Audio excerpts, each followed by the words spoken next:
Hi friends, ఇప్పుడు ఈ మట్టి పాత్రలో సాంబార్ చేయబోతున్నాం. ఫస్ట్ మేము కుక్కర్లో పప్పుని ఉడకబెట్టుకున్నామండి. చూడండి, మెత్తగా ఉడికిపోయింది ఇది. ఇప్పుడు ఈ మట్టి పాత్రలో మేము సాంబార్ చేయబోతున్నాం. పప్పుని వేసుకుంటున్నామండి.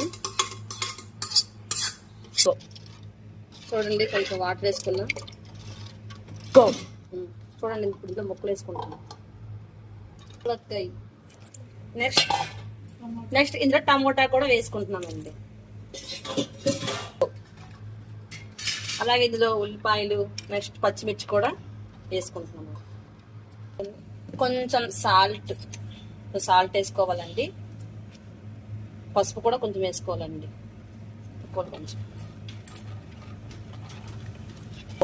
కొంచెం ఈ ముక్కల్ని ఉడికించుకోవాలండి పప్పులో కొంచెం. ఎందుకంటే ఇందులో పులుపు వేస్తే కొంచెం ముక్కలు అనేవి తొందరగా ఉడకవని ముందే కొంచెం ఉడకబెట్టుకుంటున్నామండి. పప్పులో కొంచెం మూత కొట్టి పెట్టుకోవాలి. చూడండి, కొంచెం ముక్కలు బాగా ఉడికినట్టుగా ఉన్నాయి సాంబార్లో ముక్కలు కొంచెం. దీనిలో మనము చింతపండు రసాన్ని వేసుకుందాం సాంబార్ కోసం. చూడండి, దీనిలో సాంబార్లో పులుపు వేసుకోబోతున్నాం. చింతపండు పులుపు ఇలా కలుపుకుందాం.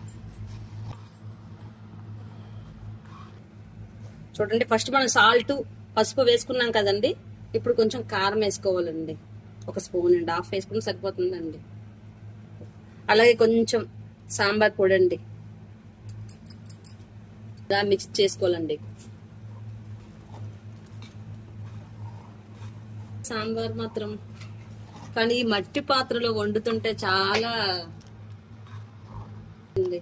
హ్యాపీ అనిపిస్తుంది.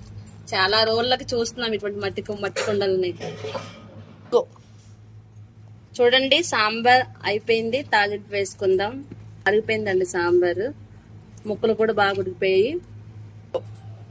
చూడండి, దీనిలో మనం తాలింపు వేసుకుందాం ఈ మట్టి పప్పు. చూడండి, ఫస్ట్ ఆయిల్ వేసుకుంటున్నామండి.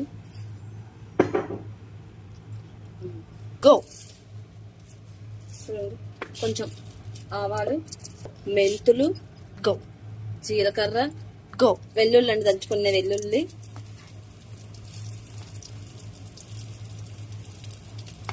అలాగే ఎండుమిర్చి అండి తాలింపు కోసం.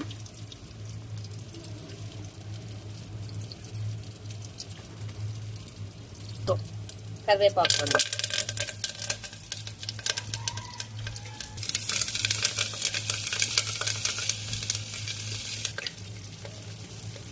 ఇక్కడ ఇంగువ కూడా అండి, స్మెల్ కోసం.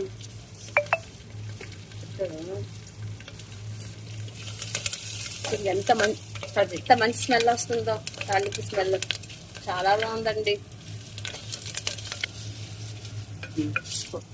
ఇప్పుడు తాలింపు బాగా ఎగిపోయింది. ఇప్పుడు మనం తిరగమూత సాంబార్ని వేసుకుందాం.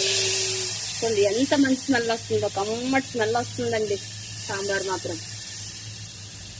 చాలా బాగుందండి స్మెల్ మాత్రం.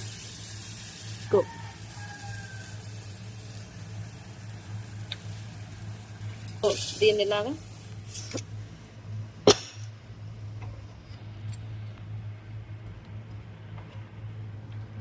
సాంబార్ ఇందులో ఇలా వేసుకుందామండి. సాంబార్ ఎంత బాగుందో. ఈ రెసిపీని మీరు కూడా ట్రై చేయండి. ఆల్మోస్ట్ మీ అందరికి తెలిసిందేనండి.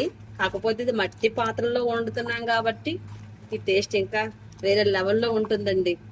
మీరు కూడా ట్రై చేయండి. మీరు కూడా మీ హెల్త్ కోసం ఇలాంటి మట్టి కుండల్లో వంటని చేయండి.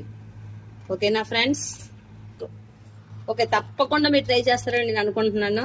ట్రై చేయండి. మీ హెల్త్ ని మీరే కాపాడుకోండి. బాయ్.